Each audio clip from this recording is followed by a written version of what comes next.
Hi, Nick Namalita, and this is my channel, The Midnight Librarian, and today I will be talking about my 24 of 2024 reading challenge.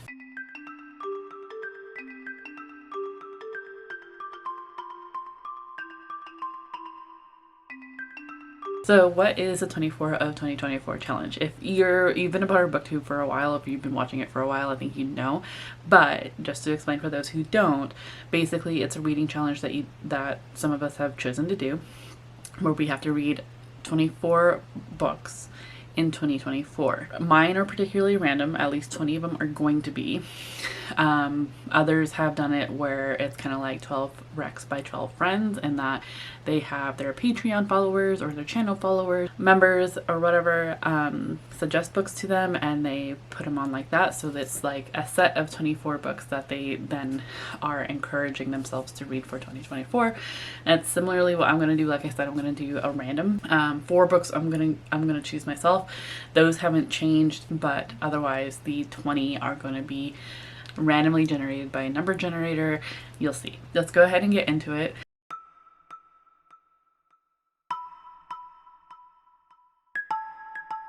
As you can see here, it's my 24 of 2024 spreadsheet. Basically, I am using the same spreadsheet I have been using for a while. This is from Allie from Hardback Hoarder. As you can see, it's my 2024, so there's no stats whatsoever. Like, it looks like there's some stats, but it's just because it's like the stuff she's put in here. I bought this in 2023. I just adjusted things so that now it's 24 of 2024. So these first, and I've adjusted the layout a little bit. So these first 4 here are going to be freebies. And basically I'm going to allow myself to have 2 new releases in here and 2 backlist. I have to have an Indigenous author for both. So the first one I want to do actually is going to be Son of a Trickster by Eden Robinson. And yes, I am using Goodreads. I'm sorry, I'm still trying to figure out how to navigate Storygraph, so we are gonna be using Goodreads. Okay, here's Son of a Trickster by Eden Robinson. So I did have an Eden Robinson on my 23 of 2023, and unfortunately ended up DNFing it. That was Beach Read. And I don't know why. I could not get into it, so I'm hoping that this will work out better. Son of a Trickster, we are following a young boy in high school who basically, despite like selling drugs and doing drugs and drinking and everything, he's the most stable person in his own life. He's the one making these decisions or whatever. His mom is an alcoholic and constantly partying with him. His dad is like a no-show, and for some reason his grandmother doesn't like him. Like, she's constantly saying he's the son of a trickster, and he doesn't understand what she means by that.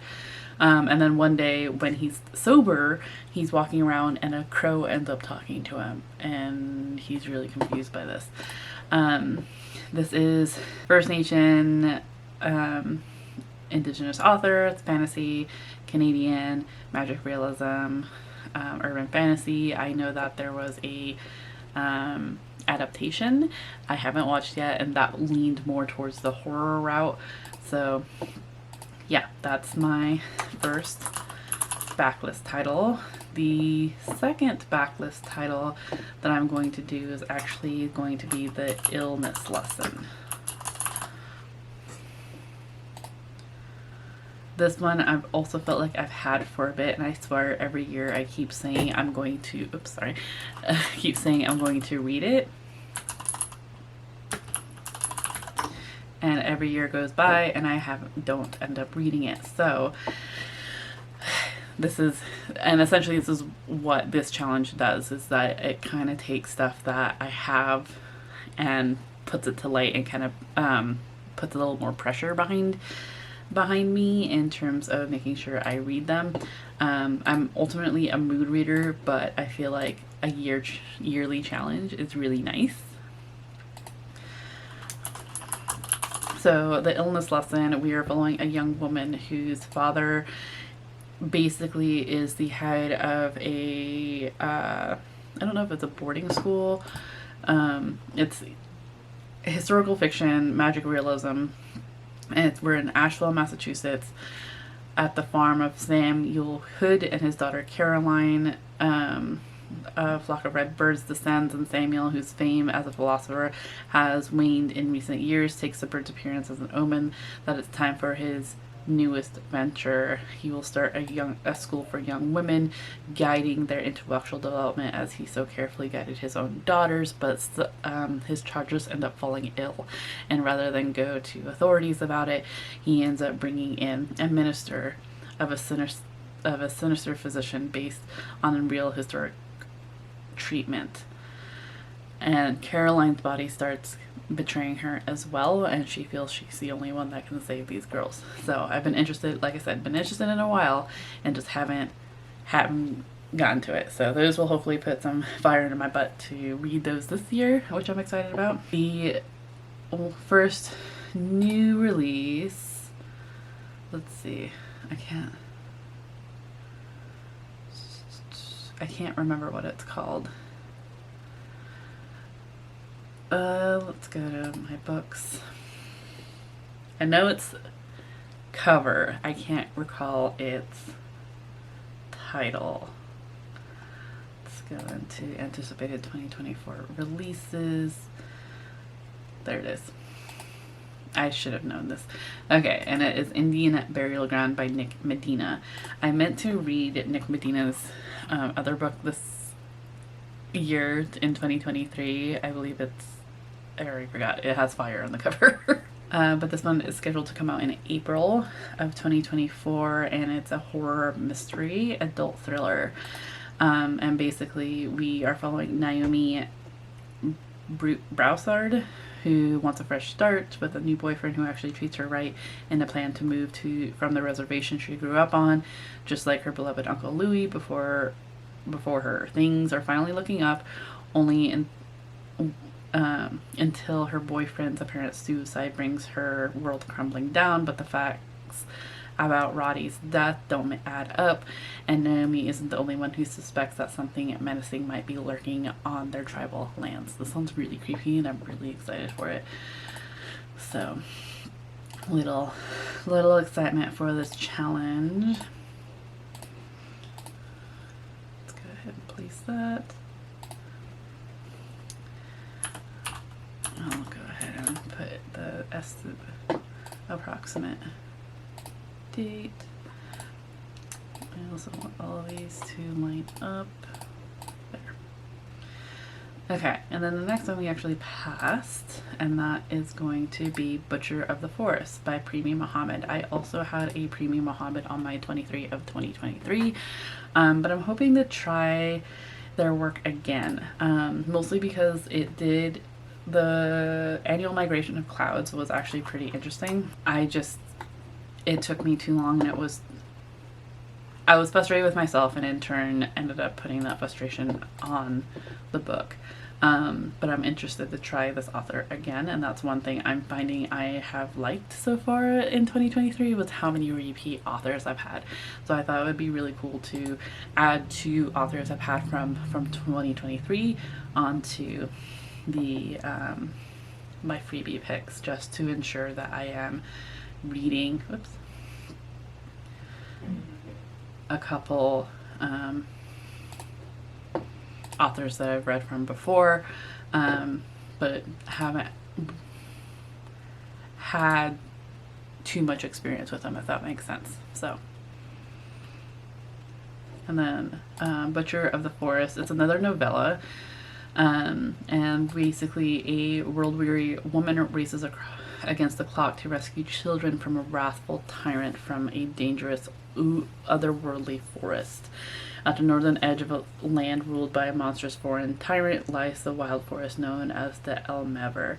The villagers know better than to let their children go near. Once someone goes in, they never come back out. No one knows the strange and terrifying traps of the Elmever better than Virus Thorn, the only person to ever rescue a child from the forest many years ago.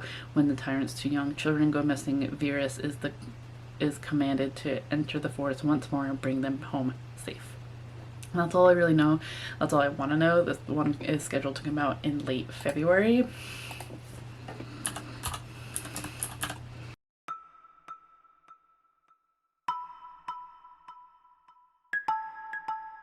Okay, now we are going to go into the rest of the 20, and like I said, this is going to be randomly generated, so we need to go back to my Goodreads, go back to my books, and I want to go to my want to read list. It should be up to date. I've gotten rid of some of the books that I want to get rid of from my 23 of 2023 challenge, and it looks like we have 1,498 to work with. So I'll put that in the random number generator. I'm just using the one that shows up on Google. So sorry if it's not all that pretty looking, but that's all I really need. And I learned from last time that I need to sort this by the number, because for some reason occasionally they'll be out of order if I go by date added. Okay, so let's go ahead for the first number. Generate. 161.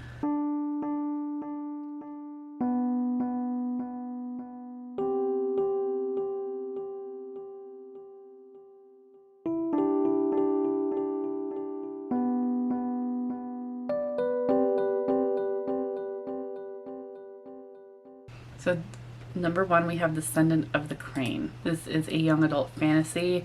We are following Princess Hasina of Yan. Has always been eager to shrink the responsibilities of the crown, but when her beloved father is murdered, she's thrust into power, suddenly the queen of an unstable kingdom. Determined to find her father's killer, Hasina does something desperate. She engages the aid of a soothsayer, a treasonous act punishable by death, because in Yan, magic was outlawed centuries ago. Using the information illicitly provided by the smooth and uncertain if she can trust even her family, Hasina turns to Akira, a brilliant investigator who's also a convicted criminal with secrets of his own. With the future of her kingdom at stake, can Hasina find justice for her father, or will the cost be too high? I feel like this has been on my TBR for a while. It was first published in 2019 by Joan He.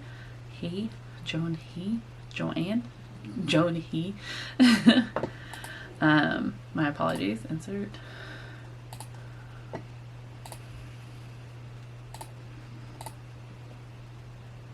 All right, and that's book number 1. Let's go for book 2, number 1016. Oops.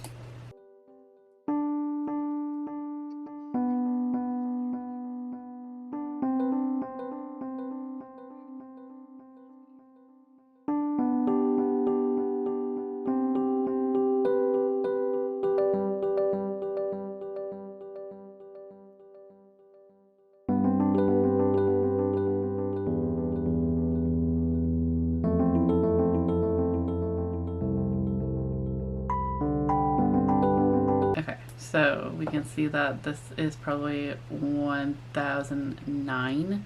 So we'll do 10, 11, 12, 13, 14, 15, and 16. So we have The Remarkable Retirement of Edna Fisher by E.M. Anderson, which works kind of perfectly because I'm pretty sure that is one of the challenges for Kayla's Buzzwordathon, is to read a book with the character name in the title. So that works great. So this is fantasy fiction, adult, LGBTQ, and it has dragons, and this was published in April of 2023. You're never too old for adventure. When you're a geriatric armed with nothing but gumption and knitting needles. Stopping a sorcerer from whipping out an entire dragon fighting organization is a tall order. No one understands why 83-year-old Edna Fisher is the chosen one, destined to save the knights from a dragon riding sorcerer bent on their destruction. After all, Edna has never handled a magical weapon, faced down a dragon, or cast a spell. And everyone knows the Council of Wizards always chooses a teenager, like the vengeful girl ready to snatch Edna's destiny from under her nose. Still, Edna leaps at the chance to leave the nursing home with her son long dead in the knight's service, who she's determined to save dragon fighters like him and to ensure other mothers don't suffer the same loss she did. This sounds amazing. I'm super excited that this is on here. This is one of the greatest things about this challenge for me, and why I randomize it is because it reminds me what's on my want to read list on Goodreads.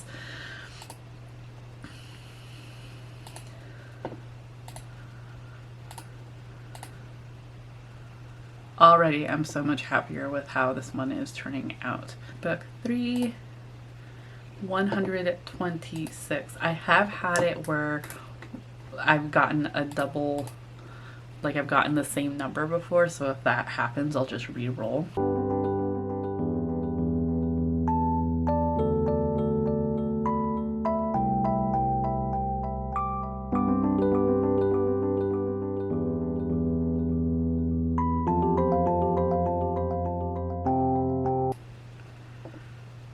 We have Courting Darkness. The Courting Darkness is a young adult fantasy, historical fiction. Death wasn't the end, it was only the beginning. Oh, sorry, that's a pretty cliche line. Sabella has always been the darkest of Death's daughters, Death's daughters, interesting, okay. Trained at the Covenant of St. Mortain to serve as his justice, but she has a new mission now. In a desperate bid to keep her two youngest sisters safe from the family that nearly destroyed them all, she agrees to accompany the Duchess to France, where they quickly find themselves surrounded by enemies. Their one ray of hope is Sabella's fellow novitiates, disguised and hidden deep in the French court years ago by the convent, provided Sabella can find them. Genevieve has been undercover for so many years she struggles to remember who she is or what she's supposed to be fighting for. Her only solace is a hidden prisoner who appears all but forgotten by his guards. When tragedy strikes, she has no choice but to take matters into her own hands, even if it means ignoring the long-awaited orders from the Covenant. Okay, I'm curious about this. Obviously, it's on my Goodreads TBR, but I'm a little worried about it too, just because I can see myself DNFing this.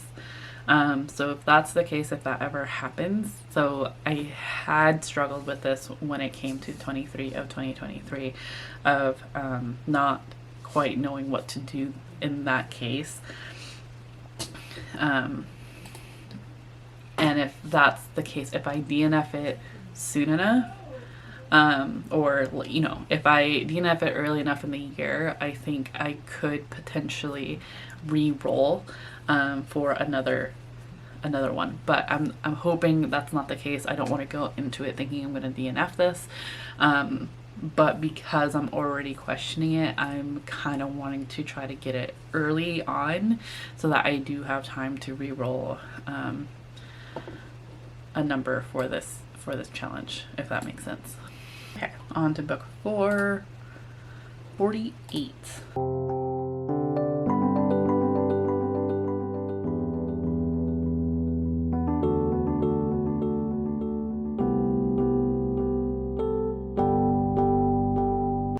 Red Clocks. I don't know if I still have this. So I did just check. I no longer have this title, Red Clocks. So what I'm going to go ahead and do is delete it.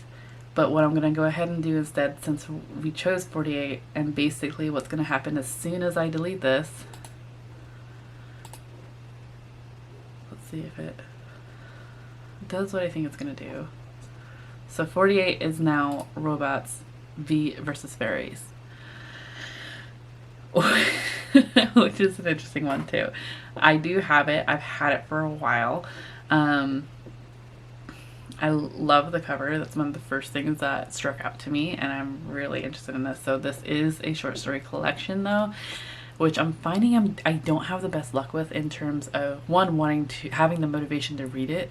I did have a short story collection on my 23 of 2023, and I'm still trucking through it.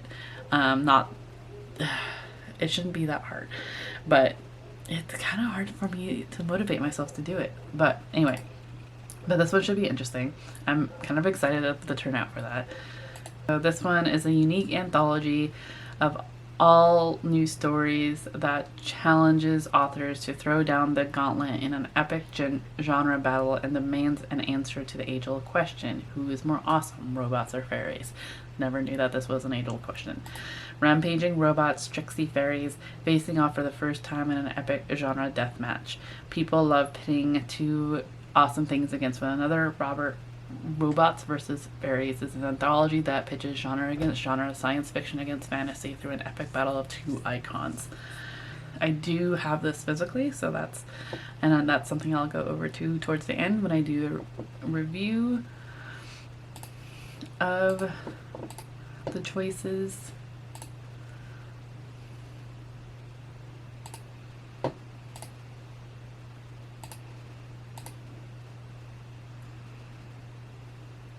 Okay, we're on to book 5. 361.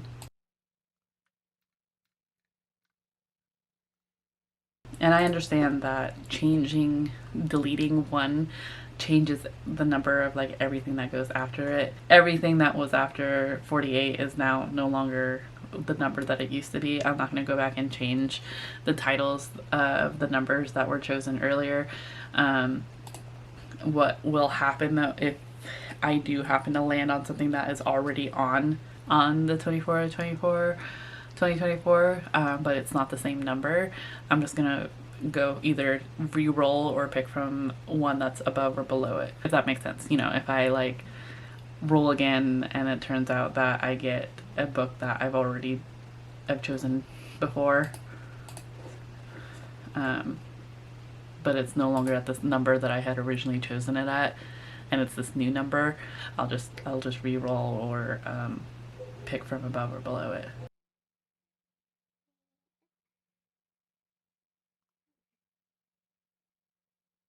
We have Trap Lines by Eden Robinson. Okay. Another collection of short stories explores homes where bullies, psychopaths, and delinquents are in charge, from a teenager deciding whether to run away or to stay with abusive parents to a daughter coming to terms with her mother's history as a murderer. This sounds really interesting. It looks like one of Eden Robinson's older works.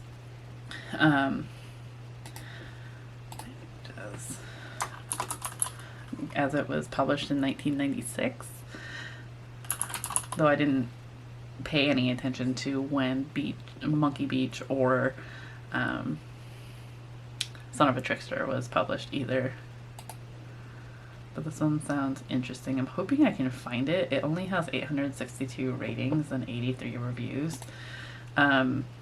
which I have had issue with before as well, particularly in 2023. I couldn't find a particular book and ended up having to pick something. Actually, my fiance ended up picking something at random for me to read instead. So we'll see how that happens. Book number 6, 137.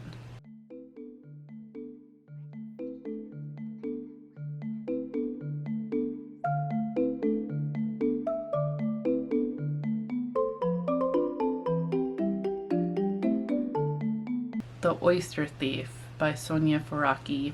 This is published in 2018. Coraline is a shy mermaid in the Atlantic Ocean whose idyllic life is ruined by an oil spill that gravely sickens her little brother. Desperate to save him, she embarks on a quest to find a legendary elixir. She encounters a human man, Izar, who's left his life on the land behind to find a cure for his dying father. He doesn't tell her that his family runs Ocean Dominion, an enemy corporation whose ships plunder her waters daily. Fate pushes the two of them together, even though their worlds are at odds. Accompanied by a colorful troop of animals, Coraline and Izar travel through coral reefs and seabed cities, trailed by murderous adversaries and warring ships. Their secrets threaten to tear them apart, while growing attraction adds to the danger. Ultimately, each of them faces an impossible choice. This is crazy. Should be really interesting. Totally did not think this was on my TBR. All right. On to book 7. 541.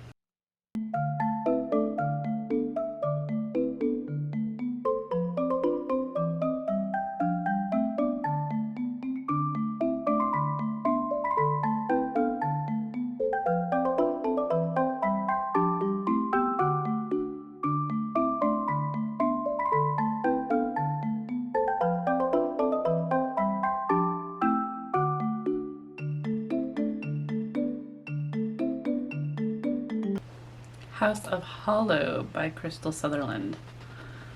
So I've been curious about this one. I've seen it on BookTube. It's made its rounds. I don't know why I just haven't. This was published in 2021. It's fantasy, horror, young adult, mystery, thriller. 17-year-old Iris Hollow has always been strange. Oh, it won the Goodreads Choice Award for Best Young Adult Fantasy Science Fiction in 2021. Something happened to her and her two older sisters when they were children, something they can't quite remember but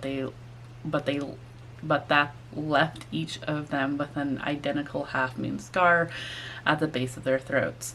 Iris has spent most of her teenage years trying to avoid the weirdness that sticks to her like tar. But when her eldest sister, Grey, goes missing under suspicious circumstances, Iris learns just how weird her life can get.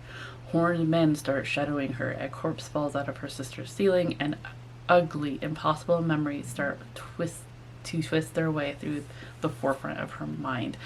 This sounds interesting. Okay. This was like at the time when a lot of books were coming out with like floral elements and young girls' faces. I'm not mad about it. I think that's why I didn't get to it right away, just because it felt like it was in the same vein. Stylistically, I don't think I ever I mean, I must have read the synopsis at one point to be able to be interested in it, but book 8, 845.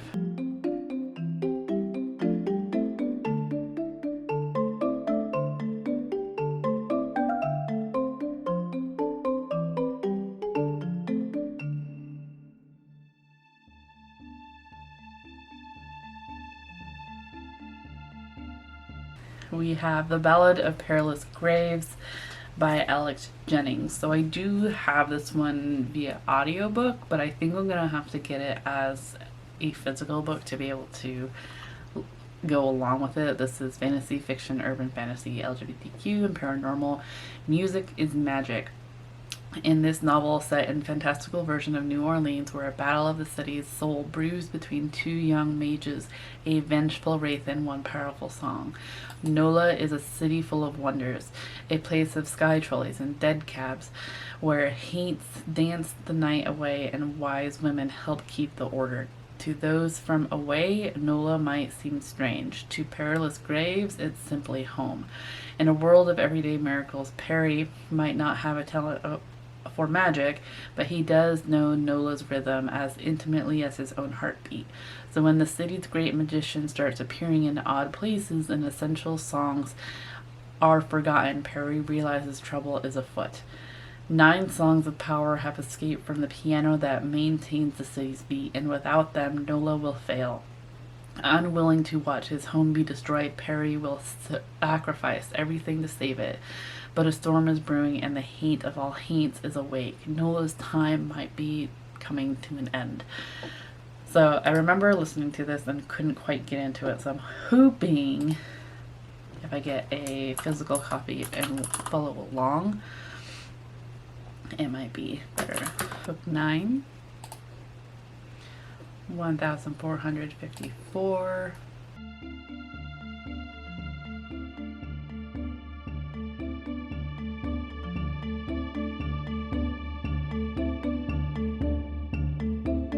So this might be a little exciting. It's a newer addition to my TBR. Okay, this is gonna be 50, 51, 52, 53, 54. One of Us Knows by Alyssa Cole. This is a thriller mystery. It's not scheduled to come out until April 16th of 2024. I've read Alyssa Cole before. She wrote When No One Was Watching. She also wrote the Reluctant Royal series, which I read the first one and wasn't a fan. So I'm curious to see more of her horror writings. After a breakdown and diagnosis of dissociative identity disorder derailed her historical preservation career, Kenetria Nash and her alters have been given a second chance they can't refuse, a position as resident caretaker for a historic home. Having been dormant for years, Ken has no idea what led them to this isolated Hudson River island, but she's determined not to ruin their opportunity. Then a surprise visit from the home's conservation trust, just as a nor'easter bears down on the island, disrupts her newfound life, leaving Ken trapped with a group of possibly dangerous strangers, including the man who brought her life tumbling down years earlier.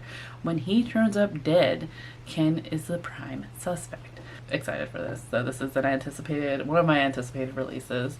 I'm not sure.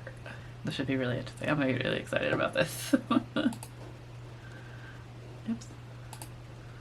1454.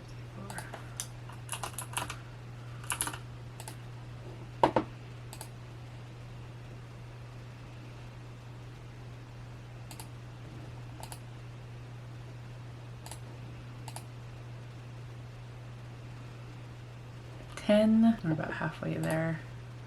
18. Going back to the beginning. That makes me a little nervous. Oh, The Sleeping World by Gabrielle Lucille Fuentes. I remember seeing this in a local bookstore and like not getting it, but being interested enough to add it to my want to read list. Spain, 1977. Military rule is over. Bootleg punk music oozes out of illegal basement bars. Uprisings spread across towns. Fascists fight anarchists for political control, and students perform protest art in the city center, writing against the old government, the undecided new order against the universities, against themselves. Mosca is an intelligent, disillusioned university student whose younger brother is among the disappeared, taken by the police 2 years ago, now presumed dead. Spurred by the turmoil around them, Mosca and her friends commit an act that carries their rebellion too far and sends them spiraling out of their provincial hometown. But the further they go, the more Mosca believes her brother is alive and the more she is willing to do to find him. Yeah, this is a historical fiction set in Spain, and this was particularly published in 2016. It only has 42 reviews and 137 ratings. So this is, I think, very curious. I love doing my my year challenge this way. Okay, book 11, 636.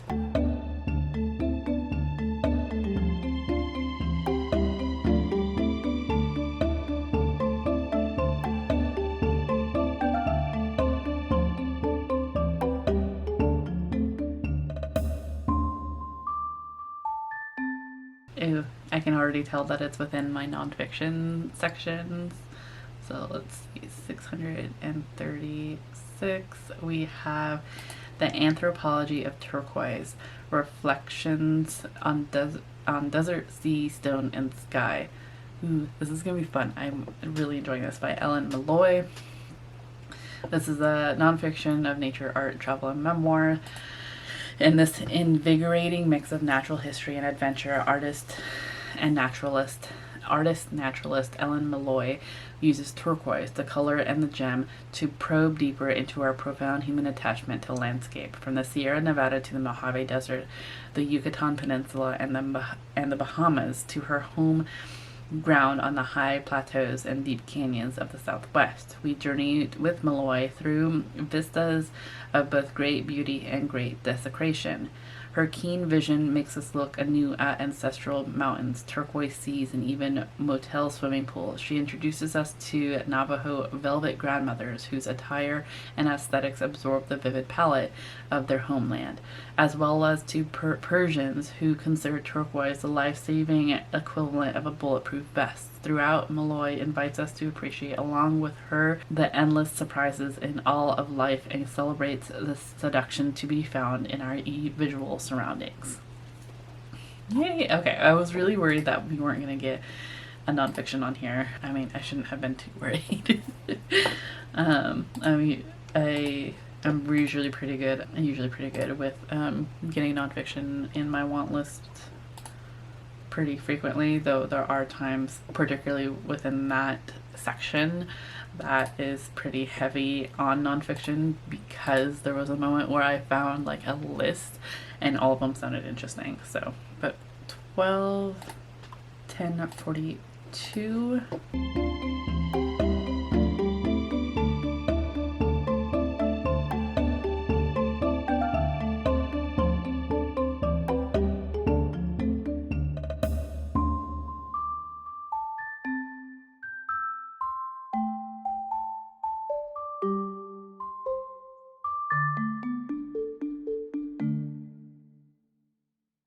Okay, hold on. This is 50, 49, 48, 47, 46, 45, 44, 43, 42. This is The Rise and Fall of the Dinosaurs, A New History of the Lost World by Steve Broussard. This was published in April of 2018. The dinosaurs 60 million years ago, the Earth's most fearsome creatures, vanished. Today, they remain one of our planet's greatest mysteries. Now, the rise and the fall of the dinosaurs reveals their extraordinary 200 million year long story as never before. In this captivating narrative, enlivened with more than 70 original illustrations and photographs, Steve Broussard, a young American paleontologist who has emerged as one of the foremost stars of the field, named 15 new species and leading groundbreaking scientific studies and fieldwork, masterfully tells the complete, surprising, and new history of dinosaurs, drawing on cutting-edge science to dramatically bring to life their lost world and illuminate their enigmatic origins, spectacular flourishing, astonishing diversity, cataclysmic extinction, and startlingly living legacy. Captivating and revelatory, The Rise and Fall of Dinosaurs is a book for all ages. All the ages. So this one's really interesting. Another nonfiction, which is great. Like I said, I have like little pockets of like nonfiction. So this is actually really exciting though. Mostly because I don't think I've really read anything about dinosaurs. Yeah, not really. The closest I've gotten to was reading Jurassic Park. So reading a nonfiction should be interesting. Alright, book 13. 257.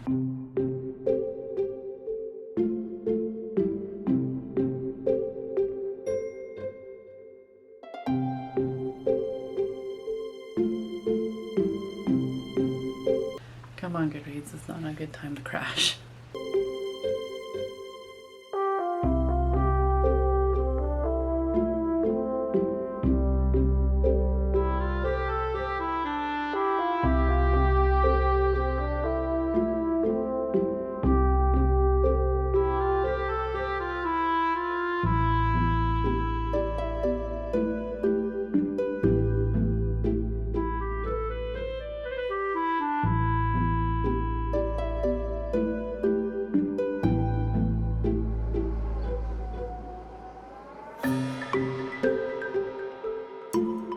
207 is The Majesties, right? It's 257, okay.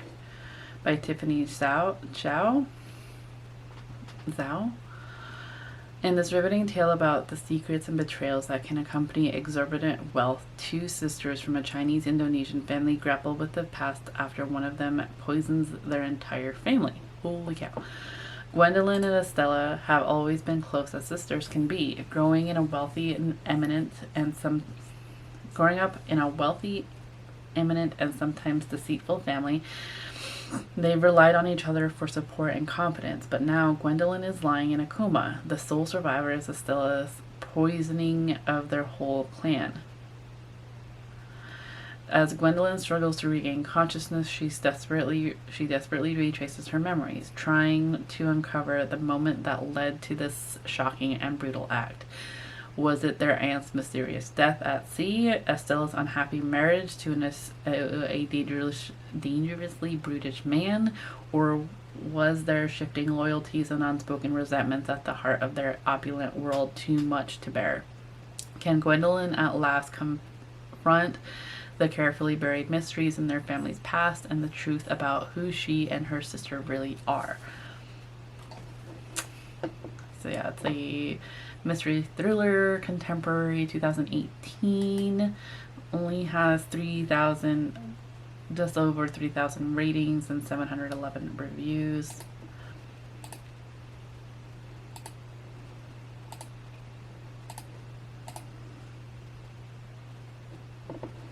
All right, on to book 14, 207.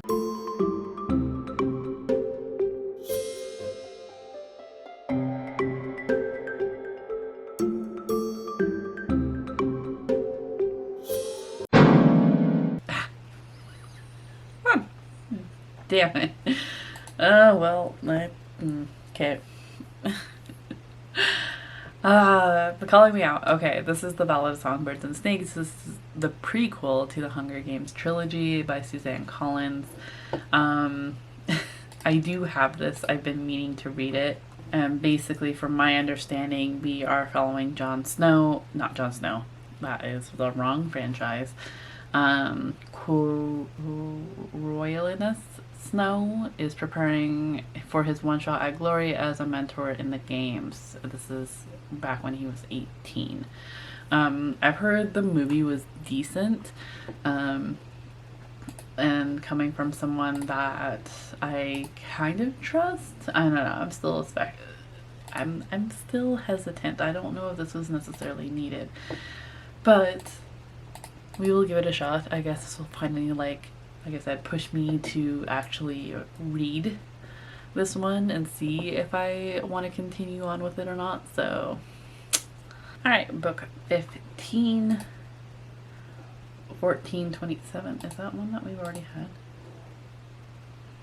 Nope.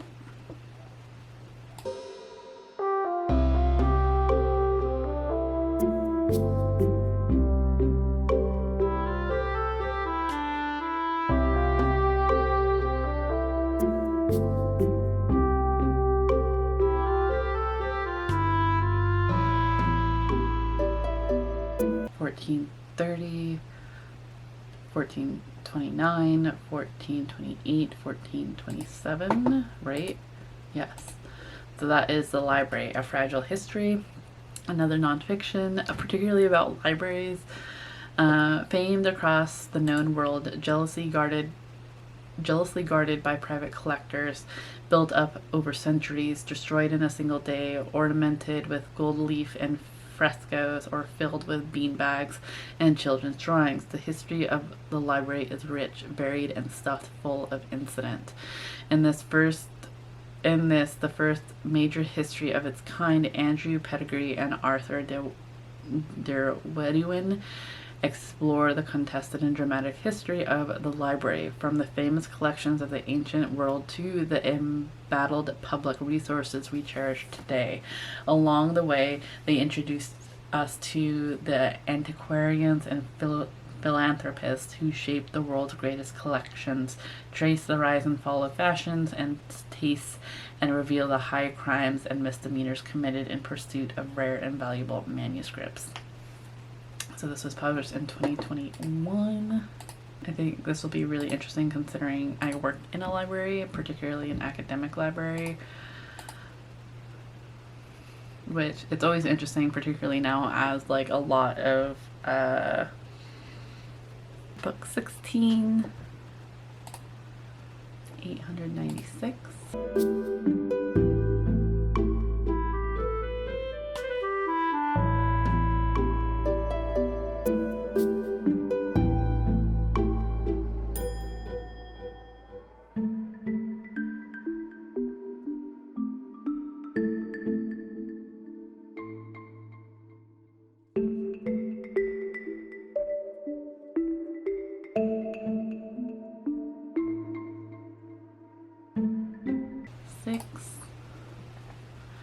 Real Easy by Marie Rutkowski.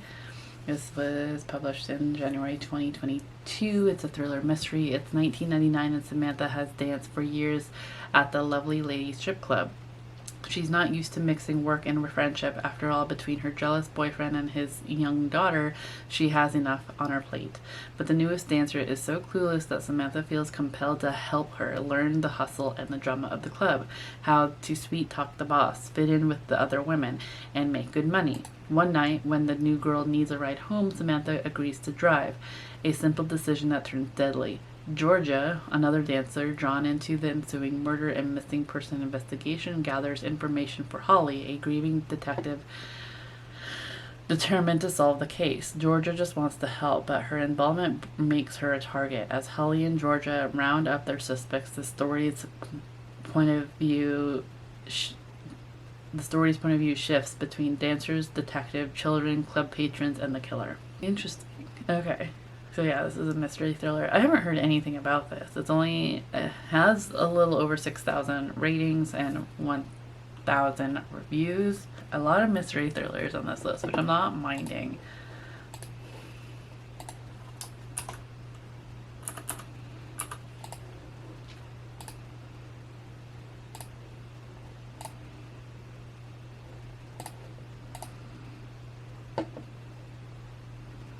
Book 17, we're almost there.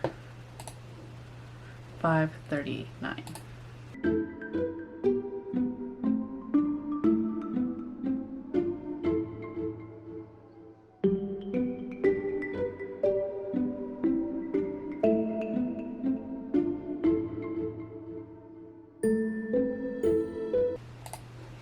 .539 is Of Women and Salt by Gabriela Garcia. This is historical fiction. Also something that keeps popping up as well as contemporary. In present-day Miami, Jeanette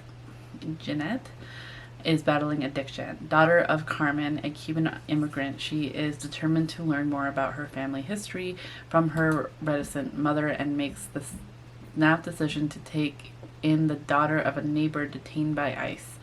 Carmen, still wrestling with the trauma of displacement, must process her difficult relationship with her own mother while trying to raise a wayward Jeanette. Steadfast in her quest for understanding, Jeanette travels to Cuba to see her grandmother and reckon with the secrets from the past destined to erupt. From 19th century cigar factories to present-day detention centers, from Cuba to Mexico, Gabriela Garcia's Of Women and Salt is a kaleidoscope portrait of betrayals, personal and political, self-inflicted, and those done by others, that have shaped the lives of these extraordinary women. A haunting meditation on the choices of mothers, the legacy of the memories they carry, and the tenacity of women who choose to tell stories despite those who wish to silence them. This is more than a diaspora story. It is a story of America's most tangled, honest human roots. Yeah, this will be interesting. Another one that I don't remember putting on. It's not the one I thought of when I first saw it.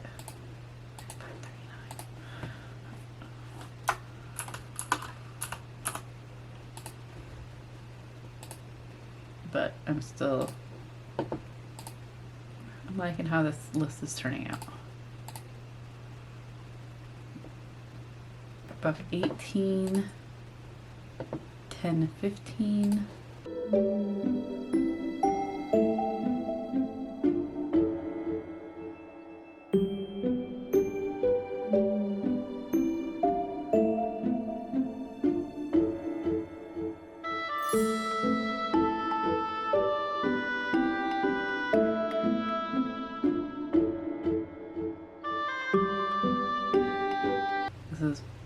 10, 10, 11, 12, 13, 14. Okay, see, this is what I thought that was gonna happen. So 10, 15 is supposedly Edna. Yep, see. So the remarkable retirement of Edna. Okay, so interesting. Let's go ahead and re-roll at 784.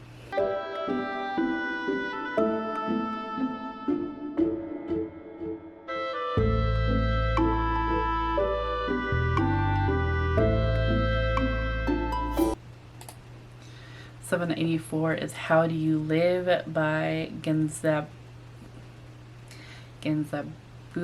Yoshino, with a foreword by Neil Gaiman and translated by Bruno Navasky.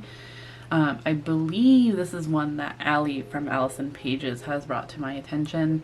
It's a Japanese classic, middle grade. The streets of Tokyo swarm with 15-year-old Copper as he gazes out into the city of his childhood. Struck by the thought of the infinite people whose lives play out alongside his own, he begins to wonder, how do you live?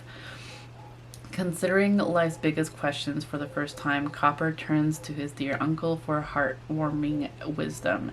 As the old man guides the boy on a journey of philosophical discovery, a timeless tale unfolds, offering a poignant reflection on what it means to be human. This is the favorite childhood book of anime master Hayao Miyazaki, and supposedly is the basis of a highly anticipated film from Studio Ghibli. So we shall see, but I'm excited for it nonetheless. Again, another one that I forgot I put on here.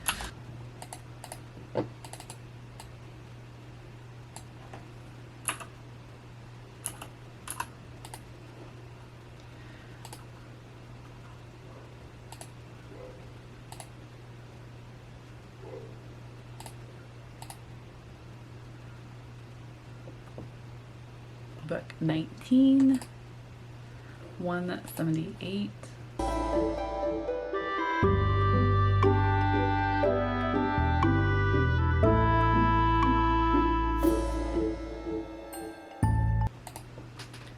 Fairy Tales for Fearless Girls by Anita Gennari, illustrated by Koale. Let's forget love-struck Rapunzel, who waits patiently to be helped down from a tower by a handsome prince. Let's leave behind Snow White, who lies still in a glass box until a man comes by to rescue her. And let's ditch Sleeping Beauty, who's literally asleep for most of her own story. It's time to move on from stories about women who stand by, mark time, and twiddle their thumbs until other people take action. This book isn't about the sort of girls that you usually find in fairy tales. These women are doers, not waiters. They have their own minds and take action. However, that's not to say that they're all virtuous figures. Amongst our protagonists, you'll find tricksters and thieves, as well as noble heroes, and girls driven by revenge as well as heroism. These charismatic characters are just as varied as their male counterparts, with whom you may be more familiar. So this is a middle grade fairy tale. It was published in 2019.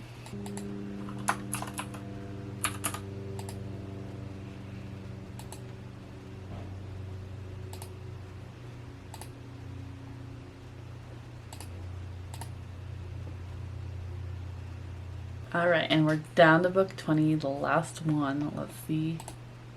1161.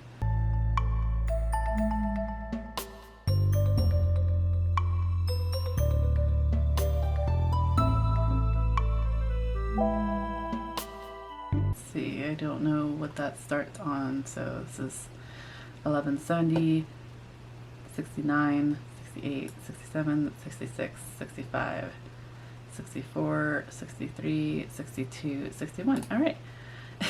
So we have Sam the Sea Cow by Francine Jacobs and illustrated by Laura Kelly. Meet a gentle giant, a manatee, affectionately known as Sam the Sea Cow, in this informative but beautifully illustrated picture book that's perfect for animal lovers. Pardon. Sam is called a sea cow because that's what he looks like, a big cow grazing on the ocean. in the ocean. He is also called a manatee. Readers are introduced to Sam when he is just hours old, though already 40 pounds, and watch him grow. Combined with Sam's touching big adventure are numerous fun facts about manatees. Okay, so it is a picture book. I do count picture books because a book is a book is a book. Quoting Jen Agaton there. And why not? I have not read about manatees before. And I think it'd be really cute, actually. So that is my final book for my 24 of 2024.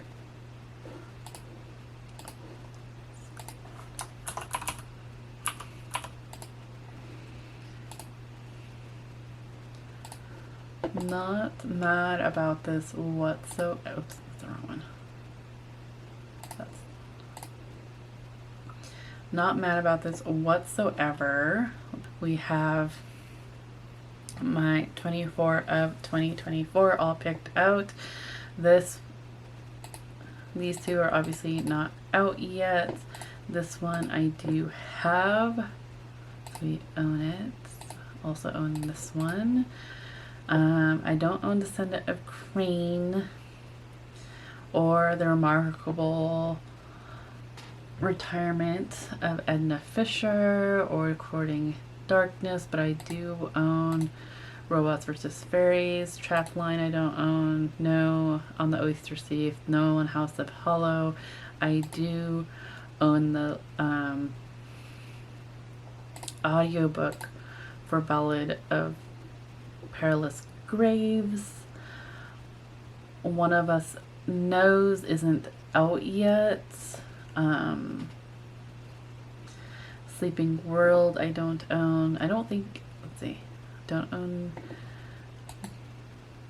Turquoise or The Fall and Rise of Dinosaurs or The Majesties, but I do own The Songbird, A Ballad and Snakes.